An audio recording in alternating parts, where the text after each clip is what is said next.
तो दोस्तों एक और नई वीडियो में आप सभी का स्वागत है। आज की इस वीडियो में हम बात करने जा रहे हैं अंडर द सेम मून नाम की इस मूवी के बारे में, जो कि एक बेहतरीन मूवी है 2007 की। और ये हमें एक तरह से ओटीटी प्लेटफॉर्म पर भी देखने को मिल चुकी है। तो इसी पर बात होगी आज की इस वीडियो में। इसकी pre production, releasing, casting, fact, detail update, पूरी जानकारी मैं इस वीडियो में आपको बताऊंगा। तो वीडियो को जरूर से लाइक कर दें और इसके बारे में अब हम जानना चालू करते हैं। Under the same moon, Spanish, La Misma Luna, 2007 की एक ड्रामा फिल्म है जिसका निर्देशन पेट्रिसिया रिगेन ने किया है। यह उनकी पहली फीचर फिल्म है जिसे लिगिया विलालोबोस ने लिखा है और इसमें Kate del Castillo, Adrian Alonso और यूजेनियो डेरबेज ने अभिनय किया है। यह फिल्म 9 वर्षीय कार्लिटोस और उसकी मां रोसारियो की कहानी है। अपने बेटे को बेहतर जीवन देने के लिए रोसारियो अमेरिका में अवैध रूप से काम करती है, जबकि कार्लिटोस अपनी दादी के साथ मेक्सिको में रहता है। जब अप्रत्याशित घटनाएं सामने आती है, तो रोसारियो और कार्लिटोस दोनों अलग-अलग यात्राएं करते हैं, फिर से एक होने की कोशिश करते हैं। अंडर द सेम मून को आम तौर पर अनुकूल समीक्षाएं मिलीं। आलोचकों ने अमेरिकी आव्रजन बेहेस को मानवीय बनाने की फिल्म की क्षमता की प्रशंसा की, लेकिन कहा कि इसका भावनात्मक दृष्टिकोण मुद्दे की कठोर वास्तविकताओं को नरम बनाता है। सनडांस फिल्म फेस्टिवल में फिल्म को विशेष रूप से स्टैंडिंग ओवेशन मिलान। कथानक: रोसारियो, एक अकेली मां, अवैध रूप से यूएस मेक्सिको सीमा पार करके लॉस एंजिल्स पहुंच गई। अपने छोटे बेटे कार्लिटोस को उसके मैक्सिकन गृहनगर में उसकी बीमार दादी के पास छोड़ गई। अपने साप्ताहिक कॉल के एक भाग के रूप में रोसारियो ने पेफोन के आसपास के क्षेत्र के बारे में विस्तार से कार्लिटोस को बताया। अपने 9वें जन्मदिन पर, जब उसकी दादी की नींद में अप्रत्याशित रूप से मृत्यु हो जाती है, तो कार्लिटोस को पता चलता है कि उसकी चाची और चाचा उसकी मां के पैसे के लिए उसे हिरासत में लेने की कोशिश कर रहे हैं।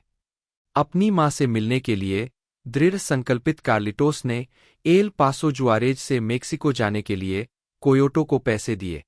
हालांकि कोयोट की कार को पुलिस ने असंबंधित अपराधों के लिए टो कर लिया। कार्लिटोस टेक्सास के एल पासो में एक पार्किंग स्थल पर वाहन से बाहर निकलता है और अनजाने में अपना पैसा गिरा देता है। अकेले बस का टिकट खरीदने में असमर्थ कार्लिटोस एक आदमी से टिकट खरीदने के लिए कहता है।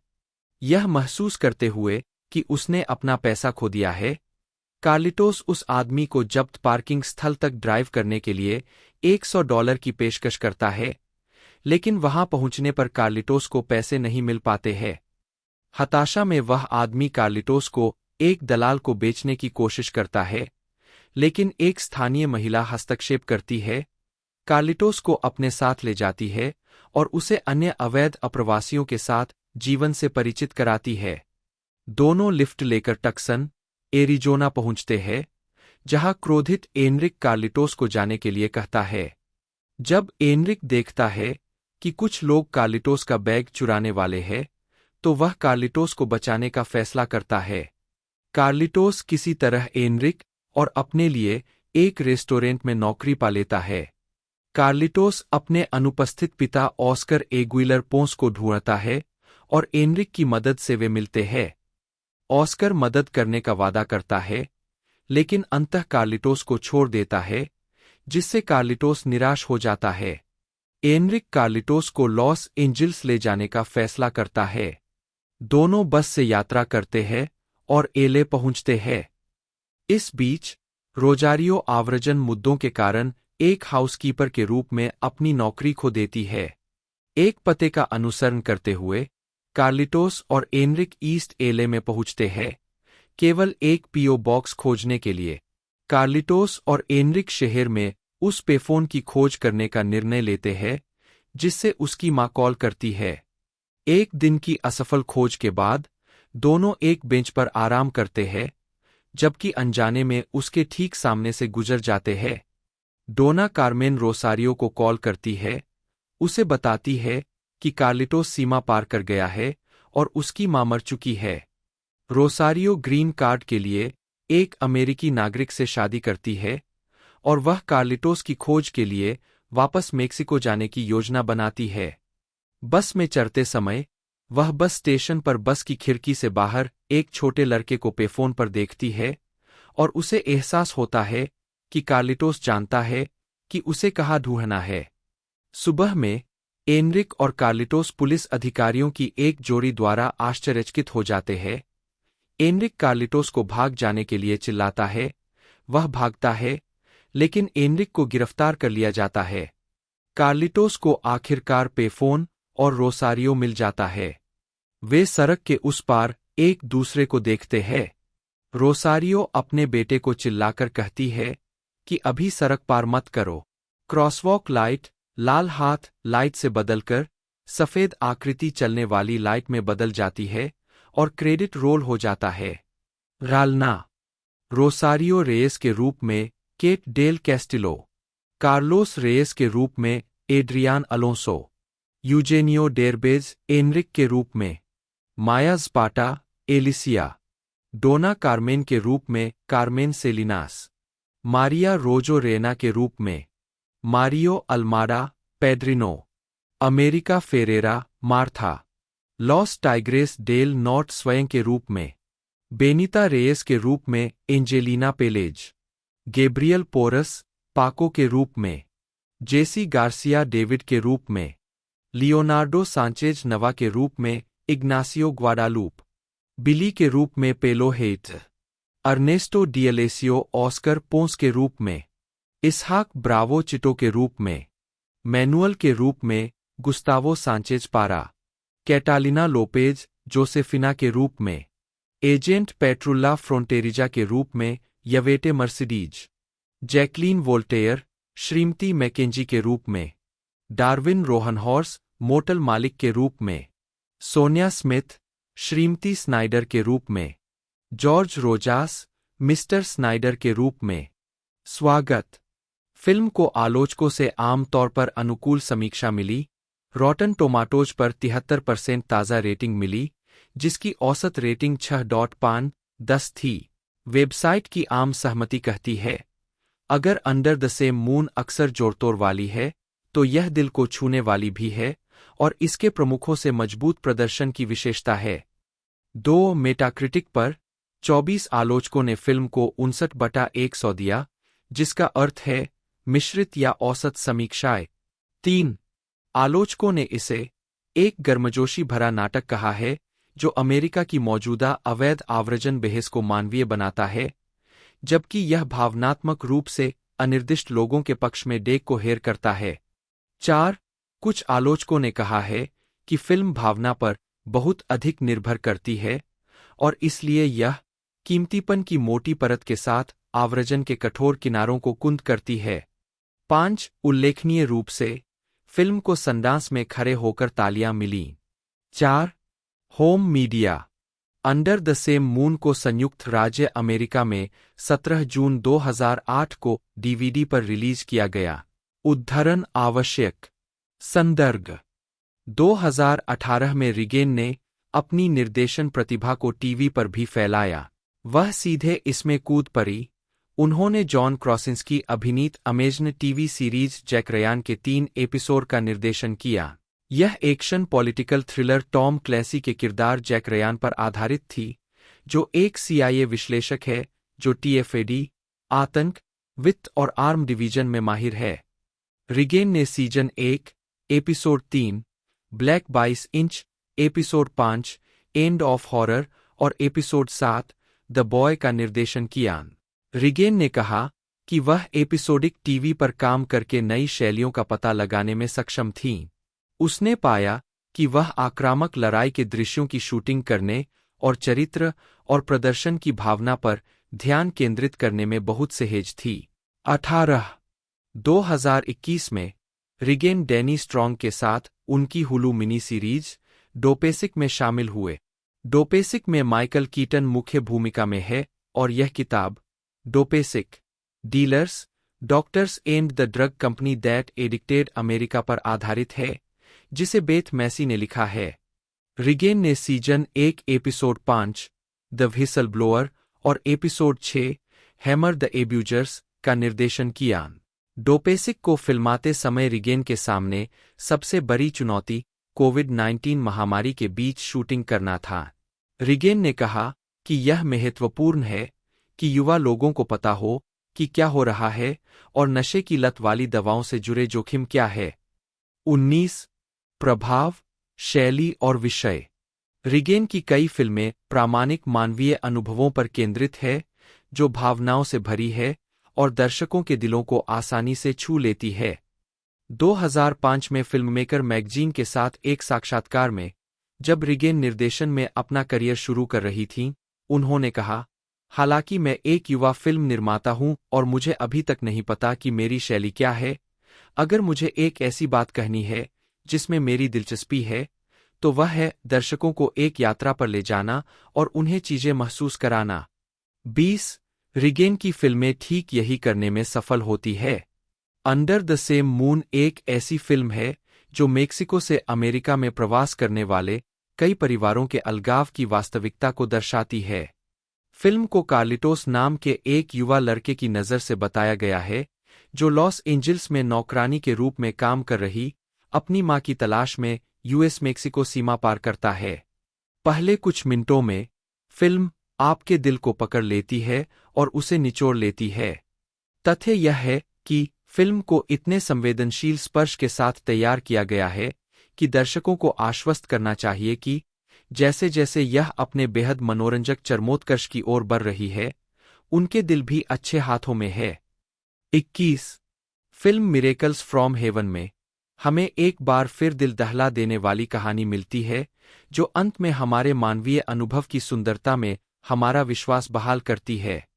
एक बार फिर एक बच्चे की नज़र से बताई गई यह फिल्म 10 साल की टेक्सन लड़की के चमत्कारी उपचार की सच्ची कहानी पर आधारित है।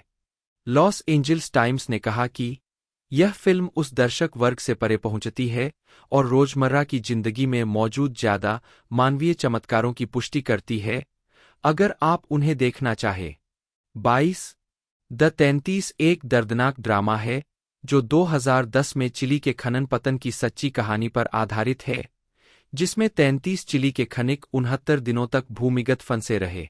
एम्स्टर्डम न्यूज ने कहा, यह उन आम लोगों की कहानी है जो अविश्वसनीय गहराई पर फंसे लोगों को बचाने के लिए अविश्वसनीय ऊंचाइयों तक पहुंचते हैं। अच्छी तरह से लिखी गई पटकथा को पेट्रिसिया रिगेन ने कुशलतापूर्वक निर्देशित किया है। द 33 बिना किसी प्रयास के भी आपके दिल को छू लेगी। 23 मीडिया में महिला सक्रियता। रिगेन सार्वजनिक रूप से फिल्म में महिलाओं को पुरुष प्रधान फिल्म उद्योग में अपना स्थान पाने के लिए प्रोत्साहित करते हैं। बैकस्टेज पत्रिका के साथ एक साक्षात्कार में रिगेन को यह कहते हुए उद्धृत किया गया है, हम वहां होने के लायक हैं। अब उन सभी क्षेत्रों में प्रवेश करने का समय है, विशेष रूप से निर्देशन के क्षेत्र में। इससे सभी को लाभ होता है। नेतृत्व की भूमिकाओं में अधिक महिलाएं हर जगह महिलाओं के लिए अधिक नौकरियां पैदा करती है, और रंग के लोगों के लिए भी। अगर हमारे पास नेतृत्व की भूमिका में एक रंग का व्यक्ति है, तो अचानक कई और लोग अवसर प्राप्त करते हैं। हमें बहिष्कार को रोकने की आवश्यकता है। 24 रिगेन गर्व से लथिनाइकुल्पे आंदोलन का समर्थन करती है और उन्होंने अपने सोशल मीडिया प्लेटफॉर्म पर अपनी वकालत के बारे में पोस्ट किया है। लैटिनास को दंडित नहीं किया जाना चाहिए क्योंकि नियोक्ता हमारी प्रतिभा, क्षमता और संभावनाओं को पहचानने और उन्हें मुआवजा देने में विफल रहते हैं। हमारे 40 साल के करियर के दौरान 1.1+ मिलियन से वंचित होना सिर्फ हमें ही दुख नहीं पहुंचाता है, यह हमारे परिवारों, हमारी अर्थव्यवस्था और हमारे पूरे देश को नुकसान पहुंचाता है। हम डिमांड मोर। 25 व्यक्तिगत जीवन। रिगेन वर्तमान में लॉस एंजिल्स में रहती है। 6 उनकी शादी सिनेमेटोग्राफर चेको वारेस से हुई है, जिनसे उनकी एक बेटी है। 26 वारेस ने अंडर द सेम मून के बाद से रिगेन की सभी निर्देशित फिल्मों के लिए सिनेमेटोग्राफर के रूप में काम किया है। पेट्रिसिया रिगेन, जन्म 2 जून 1970, एक मैक्सिकन फिल्म निर्देशक है। उन्हें 2007 की film under the same moon और 2011 की डिज्नी चैनल की मूल फिल्म लेमोनेड माउथ के निर्देशन के लिए जाना जाता है। प्रारंभिक जीवन और कैरियर की शुरुआत। रिगेन का जन्म ग्वाडालाजारा, जलिस्को में हुआ था।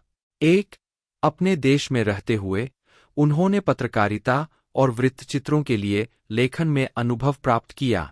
रिगेन ने ITESO, Instituto Tecnologico y de Estudios Superiores de Occidente, Universidad Jesuita de Guadalajara से संचार विज्ञान में डिग्री प्राप्त की। उनके थीसिस कार्य का शीर्षक महिला निर्देशक था और उन्हें उस समय मैक्सिको में 4 महत्वपूर्ण महिला फिल्म निर्देशकों का साक्षात्कार करने की अनुमति मिली। रिगेन के पास कई नौकरियां थीं और अपने शुरुआती 20 के दशक में उन्होंने अपने स्थानीय ग्वाडालाजारा अखबार के लिए एक लेखक के रूप में काम किया, निर्माता बर्था नवारो के लिए काम किया और गुइलेर्मेओ डेल टोरो वृत्तचित्र के लिए मृत्यु उद्योग पर शोध एकत्र किया। वह न्यूयॉर्क शहर चली गईं, जहां उन्होंने कोलंबिया विश्वविद्यालय से निर्देशन और पटकथा लेखन में मास्टर डिग्री प्राप्त की। रिगेन ने कहा, मुझे अपने सभी अभ्यास लिखने और निर्देशित करने थे और अंग्रेजी मेरी पहली भाषा नहीं है, इसलिए मैंने ये सभी छोटी फिल्में लिखना शुरू कर दिया जिनमें कोई संवाद नहीं था। कोलंबिया में पढ़ाई के दौरान उन्होंने 2 लघु फिल्में द कॉर्नफील्ड 2002 और फैमिली पोर्ट्रेट 2004, एक वृत्तचित्र का निर्देशन किया। पूर्व फिल्म ने कई फिल्म समारोह पुरस्कार जीते। फैमिली पोर्ट्रेट ने शॉर्ट फिल्म मेकिंग में सनडांस फिल्म फेस्टिवल जूरी पुरस्कार जीता। रिगेन ने फिल्म लेखन और निर्माण में अपना रास्ता खोज लिया, हालांकि उन्होंने कभी नहीं सोचा था कि वह एक निर्देशक के रूप में काम करेंगी। उन्होंने एक निर्देशक के रूप में करियर बनाने की संभावनाओं की तुलना एक अंतरिक्ष यात्री के रूप में करियर बनाने की संभावनाओं से की, जो कि न के बराबर है। निर्माण से नाखुश, रिगेन लेखन में अपना करियर बनाने के लिए न्यूयॉर्क चली गईं। अभ्यास का निर्देशन करने के बाद उन्होंने खुद को निर्देशक के रूप में पाया। निर्देशन कैरियर 2007 में under the same moon regain की पहली प्रमुख फिल्म रिलीज हुई, जिसमें केट डेल कैस्टिलो और अमेरिका फेरेरा ने अभिनय किया। रिगेन ने अंडर द सेम मून के निर्माण के लिए लेखक और निर्माता लिगिया विलाबोबोस के साथ भागीदारी की। रिगेन और विलाबोबोस दोनों मैक्सिकन में जन्मे हैं, लेकिन संयुक्त राज्य अमेरिका में स्थानांतरित हो गए और अपने करियर को अपनाने में कई साल लगने के बाद वे अपने द्वारा निर्मित काम के प्रति बेहद भावुक हो गए। द्विराष्ट्रीय film under the same moon के लिए फंडिंग, जिसे रिगेन द्वारा स्वतंत्र रूप से निर्देशित करने का निर्णय लेने से पहले एक अमेरिकी स्टूडियो में शुरू किया गया था, मैक्सिकन सरकार और अमेरिकी फाइनेंसरों दोनों से फंडिंग के माध्यम से किया गया था। फिल्म को 2007 में सनडांस फिल्म फेस्टिवल में बहुत अच्छी प्रतिक्रिया मिली थी। इसके अतिरिक्त फिल्म ने 2008 ALMA outstanding Spanish language motion picture पुरस्कार जीता, साथ ही 2008 के सर्वश्रेष्ठ निर्देशक और सर्वश्रेष्ठ फिल्म इमेजन फाउंडेशन पुरस्कार भी जीते। 2010 में उन्हें 2011 की डिज्नी चैनल की मूल फिल्म लेमोनेड माउथ का निर्देशन करने के लिए चुना गया था। फिल्म को अपने प्रीमियर की रात 7 मिलियन से अधिक बार देखा गया और इसे अच्छी प्रतिक्रिया मिली। इस फिल्म पर रिगेन के काम को बच्चों के कार्यक्रमों में उत्कृष्ट निर्देशकीय उपलब्धि के लिए directors guild of America awards श्रेणी के लिए नामांकित किया गया था। उन्होंने फीचर फिल्मों का निर्देशन जारी रखा है। उनकी अगली 2 फिल्में हैं रेवोल्यूशन 2010 और गर्ल इन प्रोग्रेस, मूल रूप से अनसीडेड शीर्षक 11, जिसमें ईवा मेंडेस और पेट्रिसिया अर्क्वेट ने अभिनय किया है। यह फिल्म 2012 में रिलीज हुई थी। रिगेन का मानना था कि गर्ल इन प्रोग्रेस एक क्रॉसओवर फिल्म हो सकती है, जो एक ऐसी कहानी के रूप में कई दर्शकों को आकर्षित कर सकती है, जिसमें एक महिला लीड है जो कि लैटिना लीड में है, लेकिन बाद में पता चला कि इसे विशेष रूप से हिस्पैनिक दर्शकों के लिए विपणन किया जाएगा। उन्होंने इस दर्शक वर्ग के साथ काम किया और उन अभिनेत्रियों को कास्ट किया जिनके अपने प्रशंसक थे, जिनमें एस्पिनोजा पाज भी शामिल थीं। रिगेन की अगली फिल्म द 33 थी, जो 2010 के कोपियापो खनन दुर्घटना पर आधारित फिल्म थी। 12 फिल्म को सबसे पहले अगस्त 2015 में चिली में रिलीज किया गया था, जो खदान ढहने की 5वीं वर्षगांठ के साथ मेल खाता था।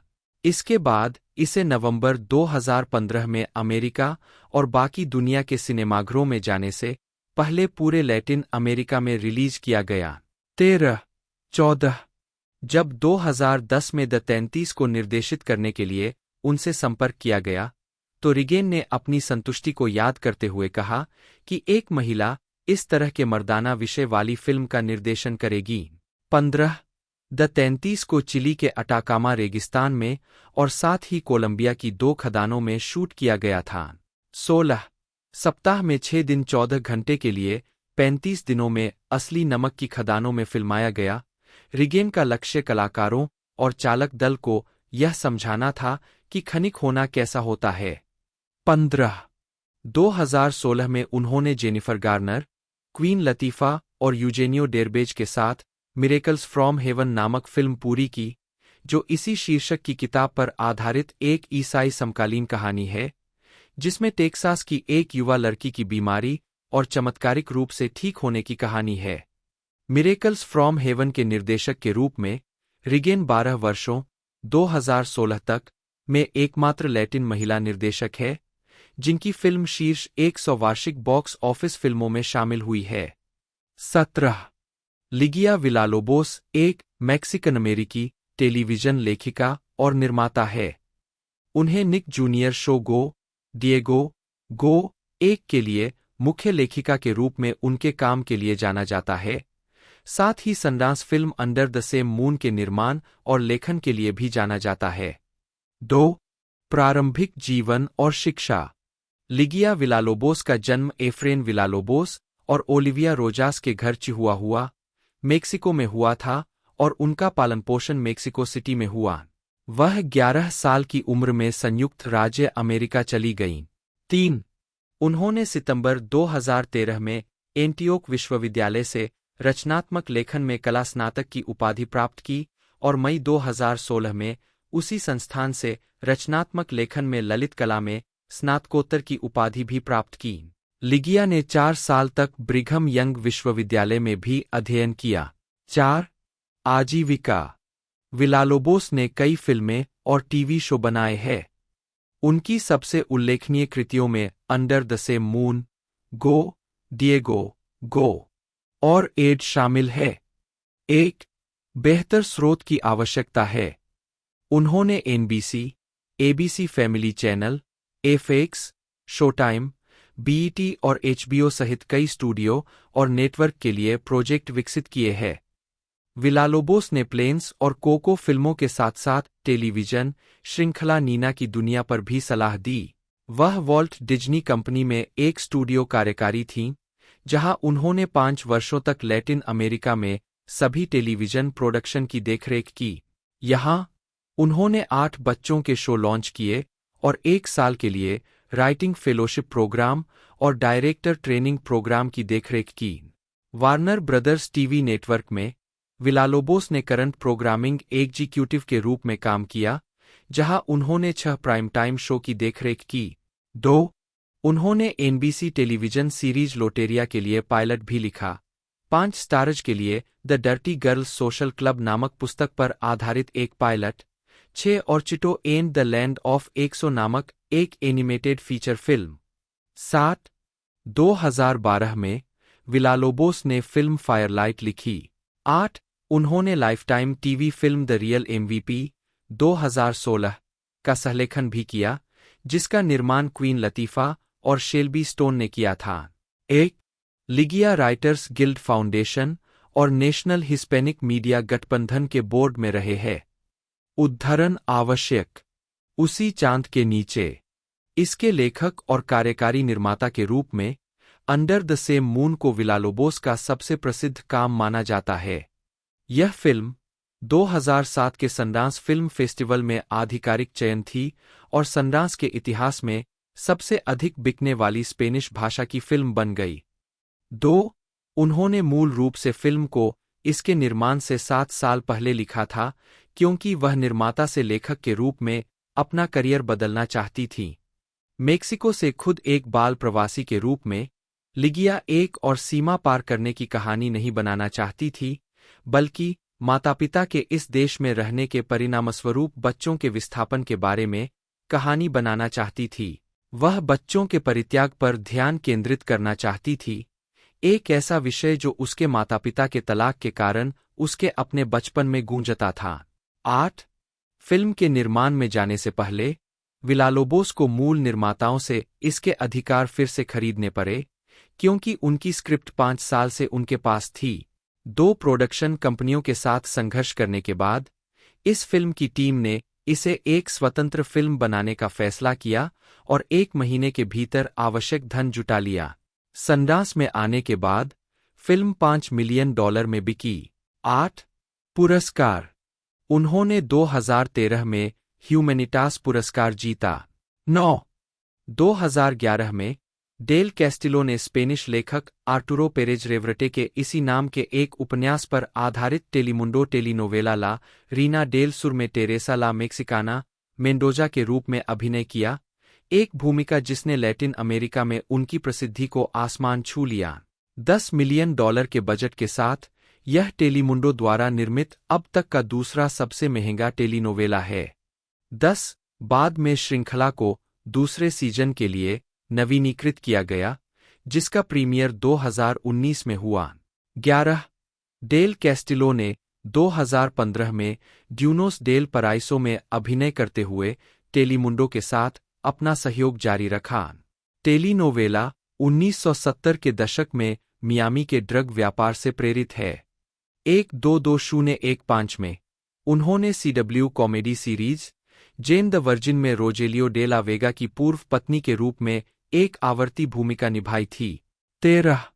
20 नवंबर 2015 को डेल कैस्टिलो ने विवांको परिवार के साथ मिलकर ऑनर डेल कैस्टिलो नाम से टकीला का एक नया ब्रांड लॉन्च किया। वह ब्रांड की प्रवक्ता के रूप में काम करती है। डेल कैस्टिलो लोरियल और फोर्ड के विज्ञापन अभियानों में भी दिखाई दी है। 14. 2012 में डेल कैस्टिलो ने मैक्सिकन फिल्म कोलोसियो एल एसिसिनाटो में अभिनय किया, जो मैक्सिकन राष्ट्रपति पद के उम्मीदवार लुइस डोनाल्डो कोलोसियो की हत्या के इर्द-गिर्द केंद्रित है। अगले वर्ष उन्होंने अमेरिकी जेल ड्रामा फिल्म के 11 में अभिनय किया।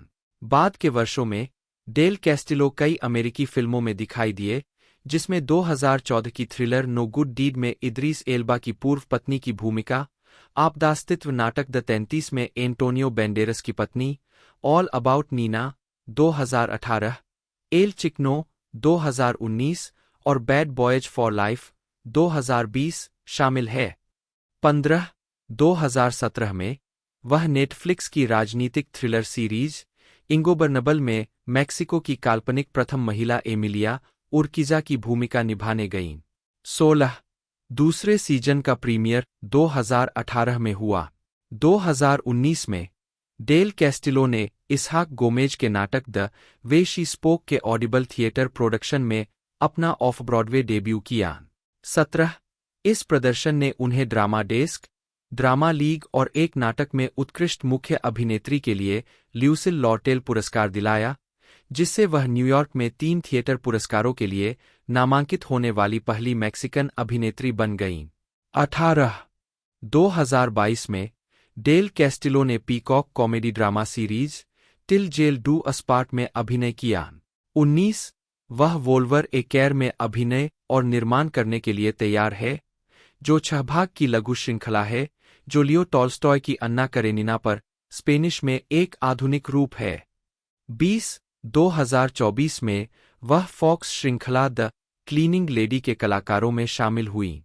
21. 2024 में डेल कैस्टिलो को मिनी सीरीज चावेला में मैक्सिकन गायिका चावेला वर्गास के रूप में लिया गया था। 22.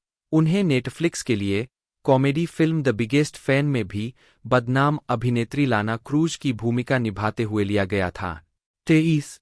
व्यक्तिगत जीवन। डेल कैस्टिलो के पहले ज्ञात रोमांटिक संबंधों में से एक एमिलियो अजकारागा जीन के साथ था, जो मीडिया मुगल एमिलियो अजकारागा मिल्मो के बेटे हैं और अब लैटिन अमेरिका की सबसे बड़ी मास मीडिया कंपनी टेलीविसा ग्रुप के सीईओ है। 3 फरवरी 2001 को उन्होंने फुटबॉल खिलाड़ी लुइस गार्सिया से शादी की। 1 सितंबर 2004 को विवाह भंग हो गया। अगस्त 2009 में डेल कैस्टिलो ने लास वेगास समारोह में आरोन डियाज से शादी की। 26 जुलाई 2011 को यह घोषणा की गई कि केट और डियाज अलग हो रहे हैं। डेल कैस्टिलो 2015 से 2016 तक कुछ समय के लिए शॉन पेन के साथ रोमांटिक रूप से जुड़े थे। 25 मीडिया में अक्सर यह दावा किया जाता रहा है कि डेल कैस्टिलो का जोआक्विन एल चैपो गुजमैन के साथ रोमांटिक संबंध था, लेकिन अभिनेत्री ने इन आरोपों का जोरदार खंडन किया है। उद्धरण वांछित 22 अगस्त 2005 को लैप ने रिपोर्ट किया कि लॉस एंजिल्स में डेल कैस्टिलो के नए घर में चोरों ने सेंध लगाई थी, जिन्होंने अभिनेत्री से कुछ गहने चुरा लिए थे। डेल कैस्टिलो लॉस एंजिल्स में बॉर्डर टाउन की शूटिंग कर रहे थे, जो कि सियुदाद जुआरेज में महिला हत्याओं के बारे में एक फिल्म थी, जब चोरी हुई। विभिन्न कारणों के लिए एक लगातार कार्यकर्ता, उसने 2012 के पेटा विज्ञापन अभियान में पालतू जानवरों के मालिकों को अपने कुत्तों और बिल्लियों को घर के अंदर रखकर कड़ी सुरक्षा करने के लिए प्रोत्साहित किया। 26 वह सितंबर 2015 में संयुक्त राज्य अमेरिका की नागरिक बन गई और लॉस एंजिल्स में रहती है। 27 केट डेल कैस्टिलो नेग्रेट्रिलो, स्पेनिश उच्चारण केईजेडी डेल केएसटीआईओ एनईटीईटीआईओ, जन्म 23 अक्टूबर 1972, एक मैक्सिकन अमेरिकी अभिनेत्री है। 19 साल की उम्र में डेल कैस्टिलो 1991 में टेलीविसा के लिए टेलीनोवेला मुचाचिटास में अपनी मुख्य भूमिका के लिए जाने गए। इसके बाद उन्होंने लैटिन अमेरिका में फिल्म और टेलीविजन में अपना करियर जारी रखा। टेलीनोवेलस में प्रमुख भूमिकाएं निभाई, जिनमें अल्गुना वेज टेंड्रेमोस अलास 1997, ला मेंटिरा 1998, रमोना 2000 और बाजो ला मिस्मा पाइल 2003-04 शामिल है। 2011 में डेल कैस्टिलो ने टेलीमुंडो सीरीज ला रीना डेल सुर में मुख्य भूमिका निभाने के लिए दुनिया भर में पहचान हासिल की। 2017 में वह नेटफ्लिक्स की राजनीतिक ड्रामा सीरीज इनगोबर्नेबल में मेक्सिको की फर्स्ट लेडी एमिलिया उर्किजा की भूमिका निभाने गईं। तब से डेल कैस्टिलो ने Peacock comedy drama series till jail do us part 2022 और Fox crime drama series the cleaning lady 2024 में अभिनय किया। डेल कैस्टिलो ने 2007 की drama film under the same moon में मुख्य भूमिका निभाते हुए हॉलीवुड में अपनी शुरुआत की और बाद में no good deed 2014, the 33 2015, El Chicano 2019 और बैड बॉयज फॉर लाइफ 2020 फिल्मों में सहायक भूमिकाओं में दिखाई दी। प्रारंभिक जीवन जीवित व्यक्ति की इस जीवनी को सत्यापन के लिए अतिरिक्त उद्धरणों की आवश्यकता है। कृपया विश्वसनीय स्रोत जोड़कर मदद करें। जीवित व्यक्तियों के बारे में विवादास्पद सामग्री जो स्रोतहीन या खराब स्रोत वाली है, उसे लेख और उसके वार्ता पृष्ठ से तुरंत हटा दिया जाना चाहिए, खासकर यदि संभावित रूप से मानहानिकारक हो। स्रोत खोजें। केट डेल कैस्टिलो, समाचार, समाचार पत्र, पुस्तकें, विद्वान जस्टोर। मई 2023। जाने कि इस संदेश को कैसे और कब हटाया जाए। डेल कैस्टिलो का जन्म मेक्सिको सिटी, मेक्सिको में हुआ था। वह केट ट्रिलो ग्राहम और एरिक डेल कैस्टिलो की बेटी है, जो मैक्सिकन सिनेमा के दिग्गज और खुद एक सोप ओपेरा अभिनेता है। डेल कैस्टिलो के 2 भाई बहन हैं, एक बहन, पत्रकार वेरोनिका डेल कैस्टिलो, 3 और एक सौतेला भाई, पोंसियानो, जो उसके पिता की ओर से है। आजीविका। शुरुआती काम। 2012 इमेजेन अवार्ड्स में डेल कैस्टिलो ने 1978 में अपने अभिनय की शुरुआत की जब उन्होंने द लास्ट एस्केप नामक एक फिल्म में भाग लिया। वह 1991 में तब प्रसिद्ध हुई जब उन्होंने मुचाचिटास में लेटिसिया के रूप में अभिनय किया, जो कई लैटिन अमेरिकी देशों में प्रसारित होने वाला एक टेलीनोवेला था। अगले वर्ष वह मागिका जुवेंटुड में अभिनय करने चली गईं। 1990 के दशक में उनकी अन्य प्रमुख भूमिकाएं अजुल 1996, लंबे समय से चल रही अल्गुना वेज टेंडरमोस अलास 1997 और ला मेंटिरा में थी। 1995 में वह रिकी मार्टिन के संगीत वीडियो फ्यूगो डे नोचे नीवे डे डिया में दिखाई दी। उद्धरण की आवश्यकता। 2000 के दशक की शुरुआत में डेल कैस्टिलो ने टेलीनोवेलस रमोना 2000, एल डेरेचो डी नासर 2001 और बाजो ला मिस्मा पीएल 2003 से 2004 में प्रमुख भूमिकाएं निभाईं। 2003 में उन्होंने एडवर्ड जेम्स ओल्मोस और सोनिया ब्रागा अभिनीत पीबीएस ड्रामा श्रृंखला अमेरिकन फैमिली में एक आवर्ती भूमिका निभाते हुए अपना अमेरिकी टेलीविजन डेब्यू किया। 2009 में उन्होंने मैक्सिकन राजनीति की एक शक्तिशाली महिला पिलर जुआजो की भूमिका निभाते हुए showtime dark comedy drama weeds में एक आवर्ती भूमिका निभाई थी। 2002 और 2003 में उन्होंने अर्जेंटीना के अभिनेता शाउल लिसाजो के साथ कार्टास डी अमोर लव लेटर्स नाटक के साथ एक अंतर्राष्ट्रीय दौरे की शुरुआत की। 2005 में 2007 में उन्होंने पेट्रिसिया रिगेन द्वारा निर्देशित drama film under the same moon में अभिनय किया। फिल्म ने $1.7 मिलियन के बजट के मुकाबले $23.3 मिलियन की कमाई की। 5 उन्होंने कई स्वतंत्र फिल्मों में भी अभिनय किया, जिनमें द ब्लैक पिम्परनेल 2007 और टिल्डा स्विंटन के साथ जूलिया शामिल है। 6 नवंबर 2007 में डेल कैस्टिलो को स्टार्स ऑफ द ईयर में से एक नामित किया गया था और 2011 में पीपल एन एस्पानोल पत्रिका द्वारा 25 सबसे प्रभावशाली महिलाओं और 50 सबसे खूबसूरत में से एक नामित किया गया था। 7-8 2009 में डेल कैस्टिलो को Mexican commission on human rights के लिए राजदूत नियुक्त किया गया था और अगले वर्ष उन्होंने जागरूकता बढ़ाने और मानव तस्करी से लड़ने के लिए ब्लू हार्ट अभियान शुरू करने में मदद की। 9-2011 वर्तमान एल चापो के साथ संबंध।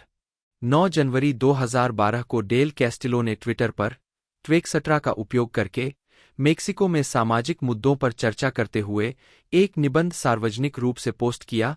28 जिसमें सिनालोआ कार्टेल के कुख्यात प्रमुख जोआकिन एल चैपो गुजमैन के प्रति विवादास्पद बयान शामिल थे। निबंध में श्री गुजमैन से प्यार से, अच्छी चीजों से पेश आने और प्यार में व्यापार शुरू करने के अनुरोध शामिल थे।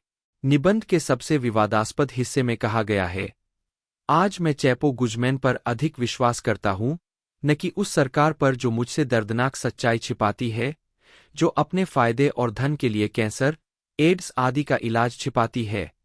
29, 30, 31, 32, 33, 34 अत्यधिक उद्धरण। डेल कैस्टिलो 2017 में डेल कैस्टिलो को पता नहीं था कि गुजमैन लंबे समय से उसका प्रशंसक था और उसके लिए उसके मन में रोमांटिक भावनाएं थीं। अधिकारियों को गुजमैन की शुरुआती गिरफ्तारी के दौरान सुरक्षित घर में ला रीना डेल सुर की डीवीडी मिली। 35 डेल कैस्टिलो को गुजमैन के वकील ने 2014 में गुजमैन के बारे में एक जीवनी फिल्म बनाने पर चर्चा करने के लिए संपर्क किया था। 36 बैठकों के परिणामस्वरूप उसने उसके जीवन के अधिकार प्राप्त कर लिए और अनजाने में उसे साइसेन निगरानी में रखा गया। जुलाई 2015 में गुजमैन के जेल से भागने के बाद संचार बढ़ गया। 36 उसे गुजमैन से एक सेल फोन और कोड नाम हरमोसा और दामा मिले। 37 उन्होंने अक्टूबर 2015 में अमेरिकी अभिनेता शॉन पेन और गुजमैन के बीच एक साक्षात्कार की मध्यस्थता की।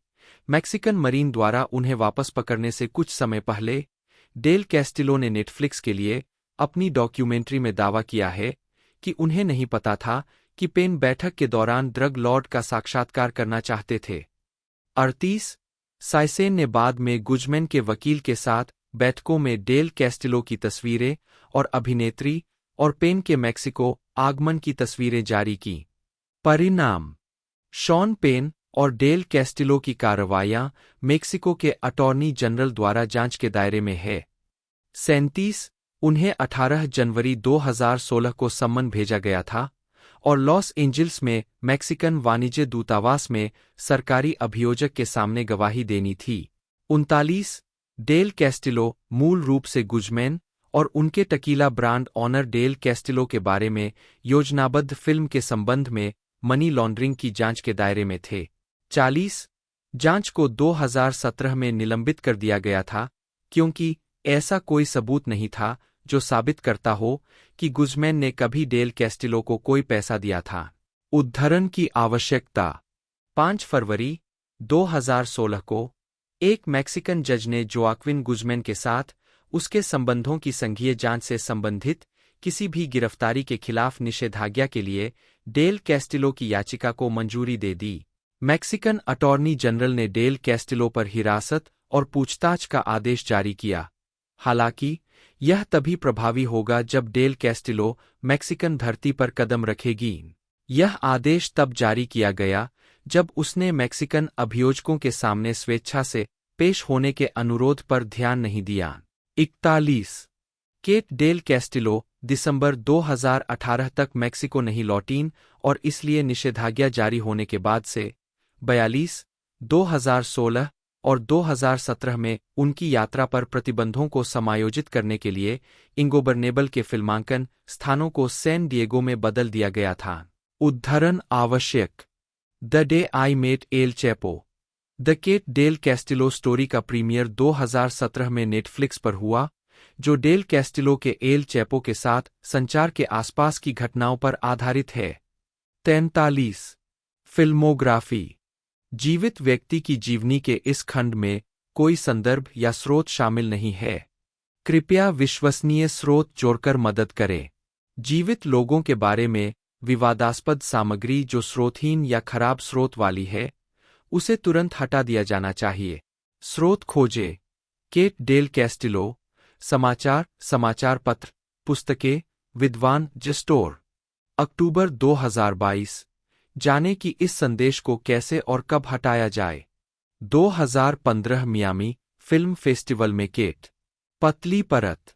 वर्ष शीर्षक भूमिका नोट्स 1978 अबाजो 1990 अंतिम पलायन बारबरा 1997 यौन शिक्षा और शिक्षा एना रिक्लूसोरियो एस्ट्रेला उरीबे खंड संग्रे एंट्रे मुजेरेस 2004 अवसर की चेतावनी अमेंडा 2005 अमेरिकी visa Blanca 2006 border town Elena Diaz नींबू नमकीन प्यार इसाबेला ट्राइबेल 2007 एल प्रीसियो डेला इनोसेंसिया बटा व्यापार लौरा द ब्लैक पिंपरनेल कॉन्सुएलो फुएंटेस उसी चांद के नीचे रोसारियो रेयस 2008 जूलिया एलेना बुरे लोग जेना 2009 जीवन के लिए तैयार एस्थर 2011 पुरुषों के बिना क्लियोटिल्डे हुआनिसो 2012 कोलोसियो एल एसेसिनाटो वेरोनिका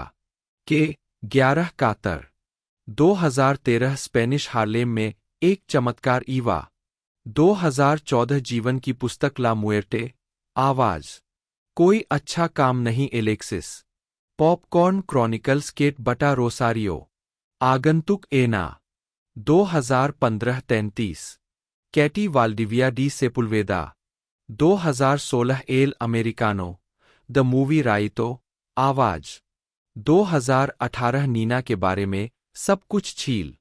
इस स्पेनिश नाम में पहला या पैतृक परिवार का नाम सेलिनास है और दूसरा या मातृ परिवार का नाम लोजानो है। कार्मेन सेलिनास सेलिनास सी 1956 जन्म कार्मेन सालिनास लोजानो 5 अक्टूबर 1939 टोरेओन कोआहुइला मेक्सिको मृत 9 दिसंबर 2021 आयु 82 1 कुआउतेमोक मेक्सिको सिटी मेक्सिको दफन स्थान स्पेनिश पैंथियन मेक्सिको सिटी 2 व्यवसाय अभिनेत्री पीआरआई संघीय विधायक सक्रिय वर्ष 1954 से 2021 राजनीतिक दल संस्थागत क्रांतिकारी पार्टी जीवनसाथी पेद्रो प्लासेंसिया रामिरेज मृत्यु 1956 मृत्यु 1979। 3 बच्चे 2। अभिभावक Jorge Perez Tejada Salinas, Carmen Lozano Viramontes. Carmen Salinas Lozano 5 अक्टूबर 1939, 9 दिसंबर 2021, एक मैक्सिकन अभिनेत्री, प्रभाववादी, हास्य अभिनेता, राजनीतिज्ञ और थिएटर उद्यमी थी। राजनीतिज्ञ के रूप में अपने बाद के करियर के दौरान वह संस्थागत क्रांतिकारी पार्टी पीआरआई से जुड़ी रहीं। 4-5 वह 115 फिल्मों, 70 थिएटर कार्यों, 23 सोप ओपेरा और 9 टेलीविजन श्रृंखलाओं में दिखाई दी। 6 जिंदगी सेलिनास का जन्म 1939 में जॉर्ज पेरेज तेजादा सेलिनास और कार्मेन लोजानो विरामोंटेस की पुत्री के रूप में हुआ था। उन्होंने 1964 में अर्नेस्टो अलोंसो के निर्देशन में टेलीविजन पर अपनी शुरुआत की और La Vecindad, the neighbourhood, La Frontera, the border और एल चोफर, द चौफर जैसे शो में दिखाई दी। 7 वह नाटकों, 110 से अधिक फिल्मों, 8 और 30 से अधिक टेलीविजन शो में भी दिखाई दी। 8 उन्होंने डेनजल वॉशिंगटन, मैन ऑन फायर में और जुआन ओसोरियो सहित अभिनेताओं और निर्माताओं के साथ काम किया। 7 सेलिनास की अन्य सफल परियोजनाओं में उनका टूरिंग म्यूजिकल एवेंचुरेरा शामिल था। 8 1956 में सेलिनास और पेद्रो प्लासेंसिया को एक पुत्र का जन्म हुआ, जिसका नाम पेद्रो प्लासेंसिया सेलिनास था। उन्होंने संगीत की रचना की है, जिसमें नेकाक्सा फुटबॉल क्लब और टेलीविसा के समाचार प्रसारण नोटिसियस ईसीओ और 24 होरास के लिए उल्लेखनीय रचनाएं शामिल है। 9 प्लासेंसिया सेलिनास की 19 अप्रैल 1994 को कैंसर से मृत्यु हो गई। 9 11 नवंबर 2021 को सेलिनास को उच्च रक्तचाप के कारण मस्तिष्क रक्तस्राव हुआ, जिसके कारण वह कोमा में चली गईं। सेलिनास को कभी होश नहीं आया और 9 दिसंबर 2021 को 82 वर्ष की आयु में मैक्सिको सिटी में उनकी मृत्यु हो गई। 10 राजनीतिक और विधायी कैरियर 2017 में सेलिनास मार्च 2015 में एल यूनिवर्सल के साथ आयोजित एक साक्षात्कार में सेलिनास ने कहा कि वह तब से ही पीआरआई की सदस्य है जब से उनके पास तर्क का उपयोग हुआ है। 11 2015 में पीआरआई ने चौथे चुनावी क्षेत्र से चुनाव के लिए सेलिनास को अपनी आनुपातिक प्रतिनिधित्व सूची में रखा, जिससे उन्हें मैक्सिकन कांग्रेस के लक्ष्य विधानमंडल के लिए चैम्बर ऑफ डेप्यूटीज में एक सीट जीतने में मदद मिली। सेलिनास ने लैंगिक समानता, रेडियो और टेलीविजन तथा स्वास्थ्य आयोगों में कार्य किया। 12 सेलिनास, जिन्होंने केवल प्राथमिक विद्यालय पूरा किया था, विधायिका में सभी प्रतिनिधियों में सबसे कम शैक्षिक स्तर के थे। 13 फिल्मोग्राफी यह अनुभाग को सत्यापन के लिए अतिरिक्त प्रशंसा पत्र की जरूरत है। कृपया इस अनुभाग में विश्वसनीय स्रोतों के उद्धरण जोड़कर इस लेख को बेहतर बनाने में सहायता करें। बिना सूत्रों की सामग्री को चुनौती देकर हटाया जा सकता है। दिसंबर 2021 जाने कैसे और कब हटाएं यह मैसेज। पतली परत सेलिनास सी 1960 का दशक वर्ष शीर्षक भूमिका नोट्स 1967 पिटो पेरेज का बेकार जीवन पहली फिल्म 1972 लेडी मैकाब्रे लुसिला 1972 कुंवारियों का कोना पंचा फ्रेगोसो 1973 शैतान का साक्षात स्वरूप सौभाग्यपूर्ण 1974 इंस्पेक्टर अंडरपेंट श्रीमती एमे 1974 टिवोली बैज 1975 रात की सुंदरता कॉर्कस क्रू 1975 जीवित शक्तियां Shrimati hortensia 1975 Mexican double dealer 1976 बचाव के लिए पतंगा सौभाग्यपूर्ण 1977 डिप्टी की राख Dorotea 1977 the file girls beauties of the night part two कॉर्कस क्रू 1978 बिना सीमा का स्थान Lucy 1978 carnival nights 1978 green card 1979 pocket मार रोती हुई महिला 1979 प्यार करने वाले 1979 मध्यरात्रि गुड़िया यूजेनियो गोंजालेज डेरबेज, एक स्पेनिश EWXENJOEES, जन्म 2 सितंबर 1961, 2, एक मैक्सिकन अभिनेता और हास्य अभिनेता है। वह कई फिल्मों और टेलीविजन सीरीज में नजर आ चुके हैं, जिनमें the book of life, the angry birds movie 2 और कोरा शामिल है। 2010 के दशक में वह कई अमेरिकी फिल्मों और टेलीविजन सीरीज में दिखाई दिए, जैसे कि Jack and Jill, girl in progress, Rob और मिरेकल्स फ्रॉम हेवन। डरबेज ने अमेरिकी फिल्मों के स्पेनिश संस्करणों में कई पात्रों के लिए स्पेनिश डब प्रदान किए, जिनमें डूलिटल, मुलान, 102 डाल्मेशियन और श्रेक फ्रैचाइज शामिल है। प्रारंभिक जीवन। डेरबेज का जन्म और पालन पोषण मेक्सिको सिटी में हुआ और उन्होंने कम उम्र में ही अभिनय में रुचि दिखाई। 12 साल की उम्र में उन्हें सोप ओपेरा में एक्स्ट्रा के रूप में पहली भूमिका मिली। उन्होंने 1997 में नो टेंगो माद्रे नामक एक मैक्सिकन सोप ओपेरा के साथ निर्देशन की शुरुआत की। आजीविका। 1980 के दशक। 1980 के दशक की शुरुआत में डेरबेज मैक्सिकन टेलीविजन शो कैचुन कैचुन रारा में नियमित रूप से शामिल होते थे। उन्होंने बच्चों के टेलीविजन शो एन फमिलिया कॉन चैबेलो में भी भाग लिया। उद्धरण की आवश्यकता। 1988 में उन्हें अपना पहला आवर्ती टेलीविजन स्थान मिला जब उन्होंने एनाबेल नामक एक कॉमेडी शो में कई भूमिकाएं निभाईं। 1990 के दशक। 1990 के दशक में डेरबेज फिल्में बनाते रहे। 1992 में उन्होंने वैरायटी शो अल डेरेचो वाई अल डेरबेज की मेजबानी शुरू की। उद्धरण आवश्यक। 1997 में डरबेज ने नो टेंगो माद्रे नामक सोप ओपेरा में अपने निर्देशन की शुरुआत की। 1999 में डरबेज ने एक कॉमेडी शो डरबेज एन क्वांडो शुरू किया। डरबेज 2000 में कैरिटा डे एंजेल में दिखाई दिए। उन्होंने उस वर्ष कॉम्प्लिसेस अल रेस्केट, ए कॉम्प्लिसेस टू द रेस्क्यू में भी अभिनय किया। 2003 में उन्होंने XHDRBZ नामक एक टेलीविजन श्रृंखला का निर्माण किया। बाद में उन्होंने हॉस्पिटल एल पैसा, कंट्रीमेन हॉस्पिटल, वेसिनोस, नेबर्स और 2009 में एला सन ला एलेग्रिया डेल होगर का निर्माण किया। वह ला फैमिलिया पी लुचे में अग्रणी व्यक्ति थे। प्रशस्ति पत्र आवश्यक। डेरबेज उन कुछ मैक्सिकन अभिनेताओं में से एक है जिन्होंने अंतर्राष्ट्रीय ख्याति प्राप्त की है। उन्होंने अंतर्राष्ट्रीय पुरस्कार मान्यता अर्जित करने के साथ साथ वाणिज्यिक अमेरिकी फिल्मों में भी अभिनय किया है। उद्धरण वांछित।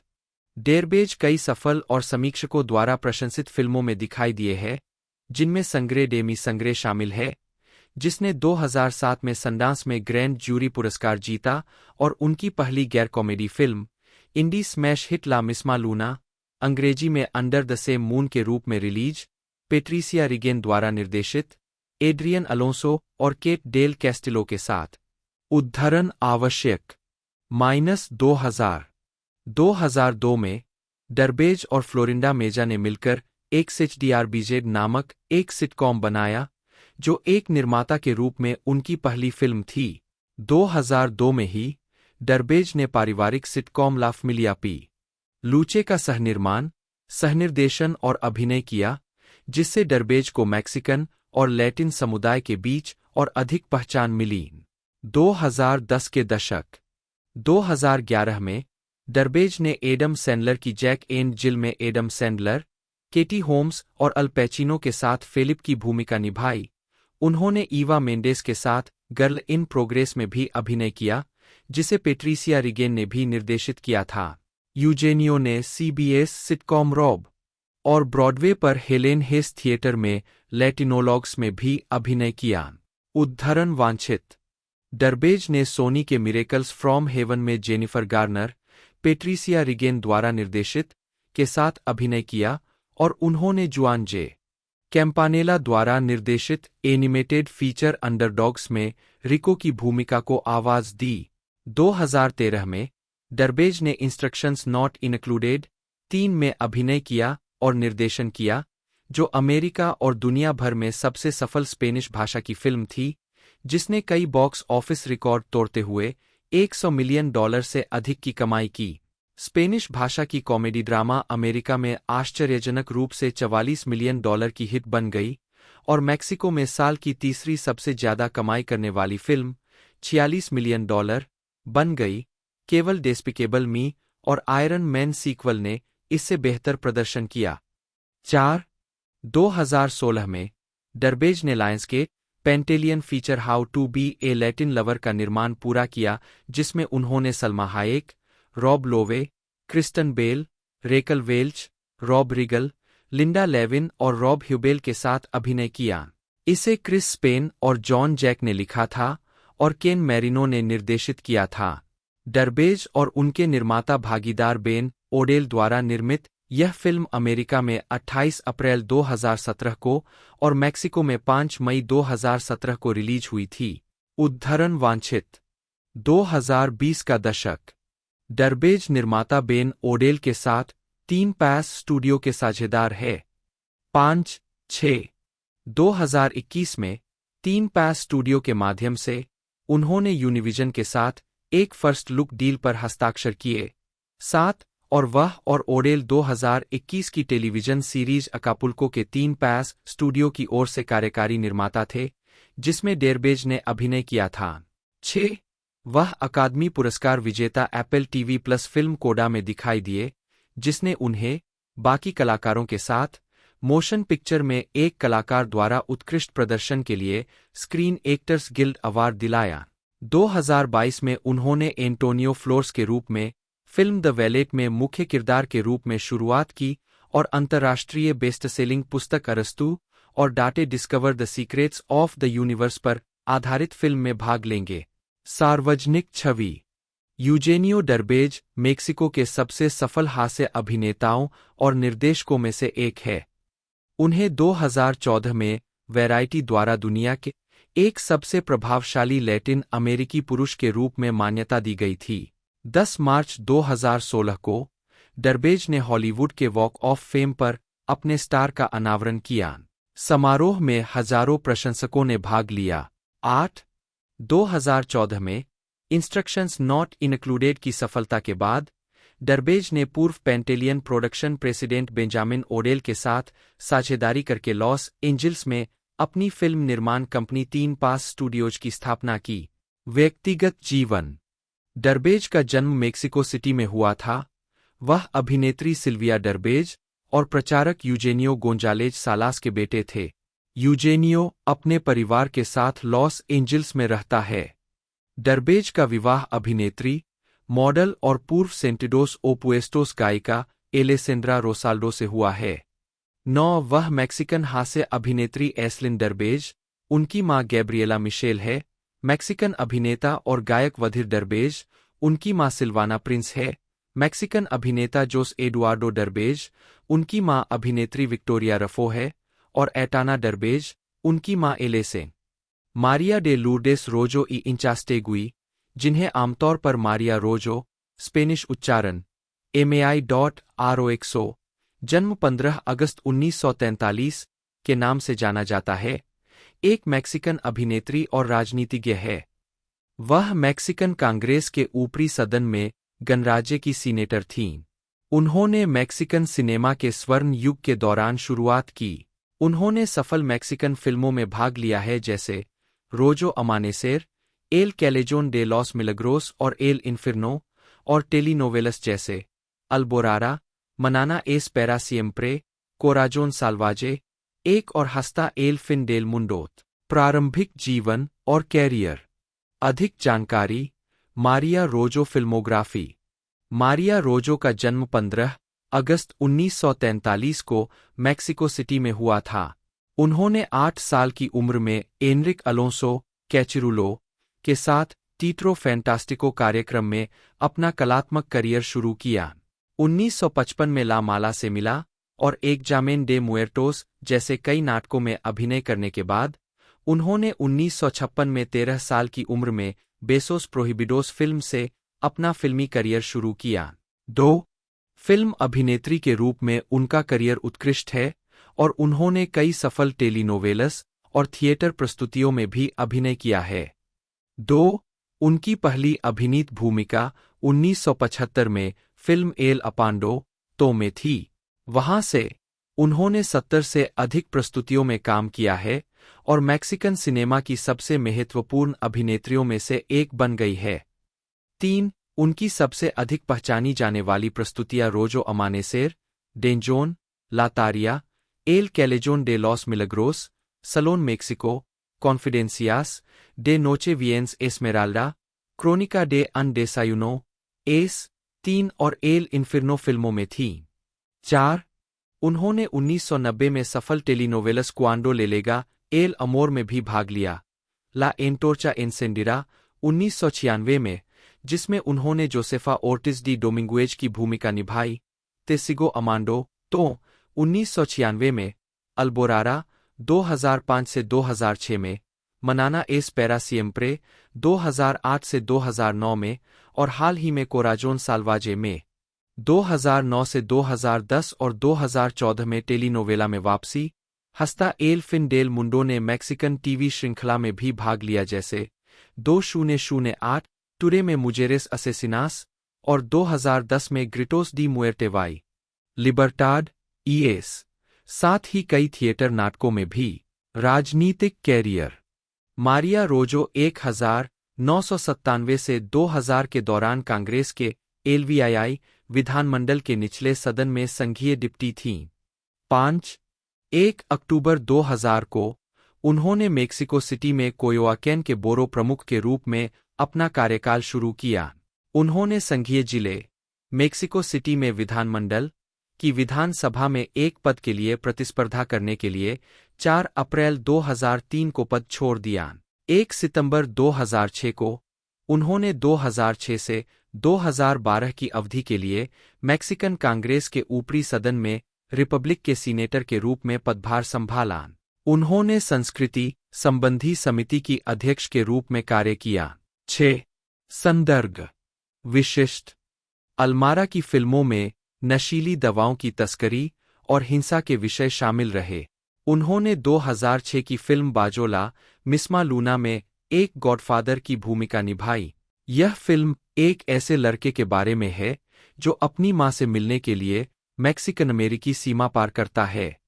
जनवरी 2007 से फिल्म का नाम बदलकर ला मिस्मा लूना कर दिया गया और आधिकारिक तौर पर इसे मैक्सिको में 7 सितंबर 2007 को तथा संयुक्त राज्य अमेरिका में 28 सितंबर 2007 को रिलीज किया गया। 2008 में अल्मारा ने मैक्सिकन टेलीविजन श्रृंखला एल पेंटेरा के दूसरे सीजन के दौरान डॉन अल्माग्रो की भूमिका निभाते हुए एक माध्यमिक भूमिका निभाई। 2010 में वह लुइस एस्ट्राडा द्वारा निर्मित नार्को व्यंग्य एल इन्फिर्नो में दिखाई दिए। उन्होंने एल टेक्सानो नामक ड्रग तस्कर की भूमिका निभाई, जो हाईलैंड के मादक पदार्थ उत्पादकों और जोस रेस के लोगों के बीच मध्यस्थ था। माफिया से संबंधित फिल्मों से भरे उनके करियर में यह उनके लिए एक असामान्य भूमिका है, जहां वे अक्सर एक ईमानदार पुलिस अधिकारी या एक शांतिपूर्ण नागरिक की भूमिका निभाते हैं जो बदला लेना चाहता है। मौत। 4 अक्टूबर 2016 को 94 वर्ष की आयु में अल्मारा का नींद में ही निधन हो गया। पुरस्कार। रजत देवी वर्ष वर्ग पतली परत परिणाम 1968 वर्ष का नवागंतुक सब कुछ व्यर्थ विजेता 1969 सर्वश्रेष्ठ सहअभिनीत अभिनेता टुनको मैक्लोवियो विजेता एरियल पुरस्कार वर्ष वर्ग पतली परत परिणाम 1987 सर्वश्रेष्ठ अभिनेता चिदो गुआन सुनहरे टैकोस मनोनीत 1984 सर्वश्रेष्ठ अभिनेता ब्लैक विडो मनोनीत 1980 सर्वश्रेष्ठ मैक्सिकन अभिनेता चयनित फिल्मोग्राफी नरक 2010 वही चांद 2007 the Charro Juarez 2007 one of bullets 2005 the golden fingers 2004 Tianguis city rats 2003 night of the warriors 2002 मेरी गेंदें अच्छी तरह रखी गई है 2002 the hawk of the sierra 2002, Colombian plane 2002, Mario Almada Otero 7 जनवरी 1922, 4 अक्टूबर 2016, एक मैक्सिकन अभिनेता थे जिनका करियर 7 दशकों से अधिक समय तक चला। वह 300 से अधिक फिल्मों में दिखाई दिए।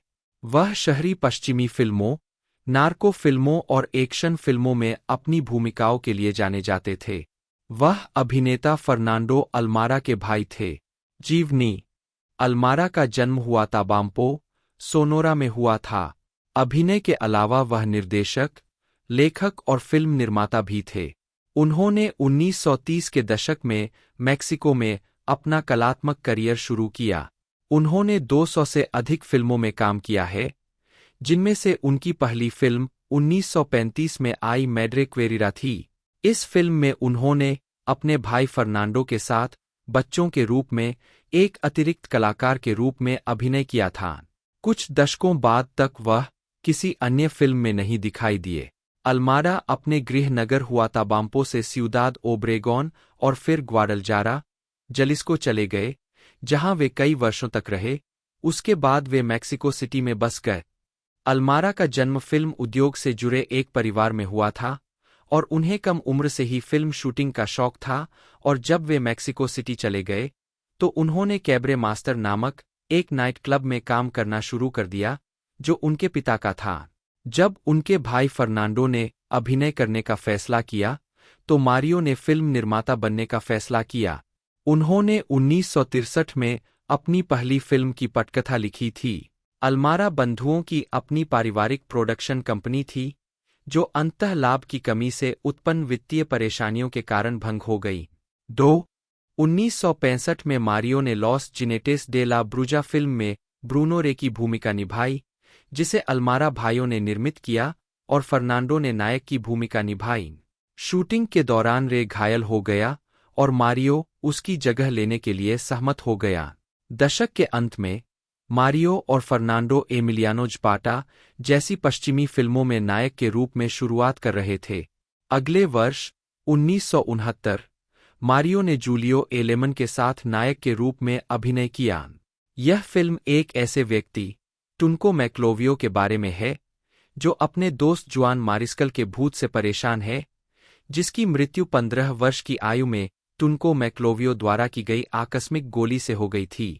इस फिल्म के लिए उन्हें सर्वश्रेष्ठ सहअभिनीत अभिनेता के रूप में डायोसा डे प्लाटा पुरस्कार से सम्मानित किया गया। इसके बाद अल्मारा ने dodge years, that's why, assassin hunter, the cursed port, the black widow, divine words, the valley of the miserables आदि फिल्मों का फिल्मांकन किया। वह ला व्यूरा नेग्रा के साथ लौटे और अपने प्रदर्शन के लिए एरियल के लिए नामांकित हुए। 3 हालांकि एरियल की आधिकारिक वेबसाइट के अनुसार 4 यह नामांकन 1984 तक नहीं किया गया था, हालांकि ला व्यूरा नेग्रा 1977 में रिलीज हुई थी। 1970 के दशक में अल्मारा ने विभिन्न प्रकार और शैलियों की अनेक फिल्मों पर काम किया। ऐसे भी समय आए जब मैक्सिकन सिनेमा को नए रास्ते तलाशने के लिए मजबूर होना पड़ा। निजी फिल्म निर्माण लगभग लुप्त हो गया और प्रगतिशील हो गया या बनने का इरादा रखता है। यह परिवर्तन का समय था जिसमें अल्मारा बहुमुखी प्रतिभा वाले अभिनेता के रूप में फिल्म में अपनी जगह सुरक्षित करना चाहते थे। उन्होंने वेस्टर्न द डजन डैम्ड 1972 के साथ काम किया। ऐतिहासिक पुनर्निर्माण वे वर्ष 1972, एस्केटोलॉजी टेप और alarmism the island of lonely man 1973, दूसरे संस्करण में द अपरूटेड 1975, गिलबर्टो गैज़कॉन की इसी नाम की फिल्म पर आधारित 1958, वह विसेंट फर्नांडीज एल अरकादास 1977 के साथ सहकलाकार बनने के लिए सहमत हुए। ड्रग तस्करी आधारित फिल्मों में द रेड कार गैंग 1976, साहित्यिक रूपांतरों में दिविनास पलाब्रास 1977, रंचेरा मेलोड्रामा मारियाची 1976 और शहरी मेलोड्रामा पैरा उस्तेद जेफा 1979। 5. उनकी 200 से अधिक फिल्मों में धर्मी बदला का विषय कुछ ऐसा है जो निरंतर बना रहता है और विशेष रूप से पेड्रो गैलिंडो द्वारा निर्देशित फिल्मों जैसे लॉस दे साल्माडोस 1970 में, मरने के लिए सभी क्षितिज 1970, द डेविल्स गनसलिंगर 1973, 1981 में उन्होंने जोस लुइस उर्कीटा द्वारा निर्देशित कैचडोर डी एसेसिनोस के साथ इस प्रवृत्ति को मजबूत किया, जो कि कैडेट्स डी लिनारेस बैंड के इसी नाम के गाथागीत पर आधारित है। 3. 1970 के दशक के दौरान अल्मारा की फिल्में बॉक्स ऑफिस पर सफल रहीं। हालांकि इस दशक में उन्होंने नायक काउबॉय की अपनी सामान्य भूमिका को शहरी एक्शन फिल्मों में एक आवर्ती खलनायक में बदल दिया, जिसमें रोजेलियो गुएरा और योलांडा लिवाना के साथ पेयोर क्यू लास फिएरास में प्रमुख भूमिका निभाई। इसके अलावा 1960 के दशक के अंत की तरह उन्होंने एक और परिवर्तन किया, क्योंकि 1980 के दशक के दौरान उन्होंने अपनी कई फिल्मों में अपने भाई के बिना अभिनय करना शुरू कर दिया। इसके अलावा उन्होंने अन्य विषयों पर आधारित फिल्मों पर भी काम किया, जैसे ला व्यूरा नेग्रा 1977 और ला फुगा डेल रोजो 1982। अल्मारा ने स्वीकार किया कि अपने काम से संतुष्ट होना कठिन है और आप हमेशा आशा करते हैं कि अगली फिल्म बेहतर होगी, भले ही लोग एक्शन की मांग कर रहे हों। मैंने डिविनास पलाब्रास और ला इंडिया जैसी अन्य शैली की फिल्में बनाई और वे सफल नहीं रहीं। लोग उन्हें देखने नहीं गए, वे एक्शन पसंद करते हैं और इसी वजह से उद्योग कायम है। अपने काम से संतुष्ट होना मुश्किल है और आप हमेशा उम्मीद करते हैं कि अगली फिल्म बेहतर होगी, लेकिन लोग एक्शन चाहते हैं। मैंने अन्य शैलियों में फिल्में बनाई जैसे कि डिविनास पलाब्रास, ला इंडिया, और वे सफल नहीं हुईं। लोग उन्हें देखने नहीं गए, वे एक्शन पसंद करते हैं और इसने उद्योग को बनाए रखा है। 3. 1987 में उन्हें दूसरी बार एरियल के लिए नामांकित किया गया। फिल्म टैकोस डी ओरो में चिदो गुआन के रूप में उनकी भूमिका के लिए एक फुटबॉल टीम की कहानी जो चिदो गुआन, अल्मारा द्वारा जीत में मदद किए जाने तक हारने वाली थी। पुनः फिल्म की शूटिंग 1985 में हुई, लेकिन Mexican academy of motion picture arts and sciences ने 1987 तक फिल्म को नामांकित नहीं किया।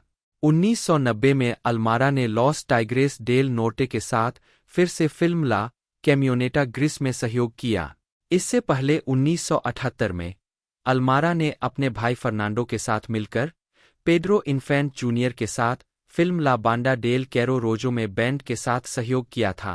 1997 से 2001 तक उन्होंने ग्रुपो एक्सटरमिंडोर एल्बम नार्को कॉरिडोस 2 इंच में एक महत्वपूर्ण भूमिका निभाई, जहां वे कवर पर दिखाई दिए और एल्बम के अधिकांश गानों के लिए संवाद भी लिखे। 1997 के एल्बम एल चिली पेलाइज में वह पुनः कवर पर दिखाई दिए। 1999 में उन्होंने कॉन्ट्राबांडो एन लॉस ह्यूवोस ट्रैक के लिए संवाद तैयार किए और उस वीडियो में भाग लिया जिसे एसीटी द्वारा प्रतिबंधित कर दिया गया था, और बैंड के लिए उनकी अंतिम उपस्थिति एल्बम रियूनियन डी पेरोन्स में थी, जहां वे अन्य मैक्सिकन अभिनेताओं के साथ दिखाई दिए थे। मोशन पिक्चर उद्योग में उनके योगदान के लिए अल्मारा को मैक्सिको सिटी के पासेओ डे लास लुमिनारियास में शामिल किया गया है। तो दोस्तों ये हमें सबसे पहले एक तरह से फेस्टिवल के अंदर देखने को मिली थी, जो एक तरह से शो हुआ था 24 जुलाई 2007 को, और 19 मार्च 2007 को इंडिया के समय संयुक्त राज्य अमेरिका में इसे रिलीज़ कर दिया गया था, और साथ ही साथ 20 मार्च 2008 को मैक्सिको में इसे रिलीज़ कर दिया गया था, और ये सुपर डुपर हिट रही थी। मूवी का बजट महज लगभग 1 मिलियन का था, जिसके अंदर इसने जो कलेक्शन दिया वो 30.3 मिलियन का था। बेहतरीन कलेक्शन, इसने 23 गुना ज़्यादा बढ़िया परफॉर्मेंस किया और मूवी सुपर डुपर हिट रही है। बाकी मैंने पूरी जानकारी इसके बारे में बता दी है।